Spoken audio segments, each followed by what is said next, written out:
அன்பு நேயர்களுக்கு வணக்கம். யூடியூப் நேயர்களுக்கு வணக்கம். என் பேர் சங்கர், திருவண்ணாமலை மாவட்டம் மியூர் கிராமத்துலேருந்து பேசுகிறேன். பார்த்தீங்கன்னாக்கா மாரிமுத்து சார் வீடியோ வந்து நிறைய பார்த்துருக்கேன். மற்ற சார் போடுற வீடியோகளும் நிறைய பார்த்துருக்கேன். ஆனால் இவர் போட்ட வீடியோ ஈபி கனெக்ஷன் பற்றி ரொம்ப நல்லா இருந்துச்சு பார்க்குறதுக்கு. எங்கள் ஸ்கூல் பக்கத்தில் வந்து ஒரு கம்பம் வந்து ரொம்ப டேமேஜாக இருந்துச்சு. ஒரு குறைந்தபட்சம் 5 வருஷத்துக்கு மேலே அப்படி தான் இருக்குது. அதை பார்த்தீங்கன்னாக்கா ஈபி ஆஃபீஸில் நான் தகவல் தெரிவிக்கல. நம்ம ஊர் ஹெல்ப்பர்கிட்ட நான் தகவல் தெரிவித்தேன். சரி, அவர் மாற்றிலாம் இருப்பா அப்படின்னு சொல்லி விட்டார். அதோட அதுக்கப்புறமா மாரிமுத்து சாருடைய ஈபி கனெக்ஷன் பற்றி வீடியோ வந்து நிறைய பார்த்தேன். அதில் வந்து எனக்கு ஒன்று இது பிடிச்சிருந்துச்சி.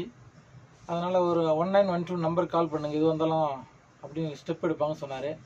அதே மாதிரி ஸ்டெப் எடுத்து கால் பண்ணேன். அவங்க என்ன பண்ணிட்டாங்க, உங்களுடைய டிஸ்ட்ரிக்ட் நம்பருக்கு, திருவண்ணாமலை டிஸ்ட்ரிக்ட் நம்பருக்கு நீங்கள் கால் பண்ணி பேசுங்க அப்படின்னு சொல்லிட்டாங்க.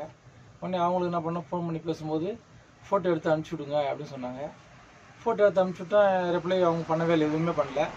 உடனே மாரிமுத்து சாருடைய வீடியோ மறுபடியும் பார்த்தேன்.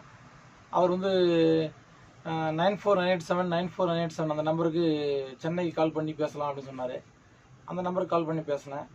உடனே அவங்க ரெஃபரேஷன் ஐடி நம்பர் ஒன்று கொடுத்தாங்க. அந்த நம்பர் அதில் அட்டாச் பண்ணிருக்கேன், வீடியோவில் பாருங்கள்.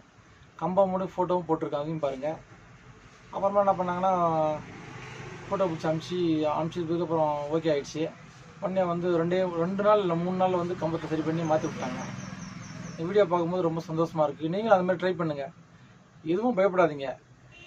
இப்போ கம்ப்ளைண்ட் பண்ண போய் தான் எனக்கு தெரிஞ்சுது. ஏன்னா இது இவ்வளோ எனக்கு தெரியாமல் இருந்துச்சு.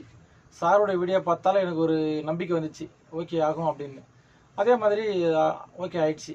அதனால் அக்கம் பக்கம் வீடு நிறைய இருந்துச்சு. ஒயர்லாம் அருந்து விழுந்தால் ரொம்ப டேமேஜ் ஆகிருக்கும். அந்த பக்கத்தில் இருக்கிறவங்களும் யாரும் ஸ்டெப் எடுக்கலை.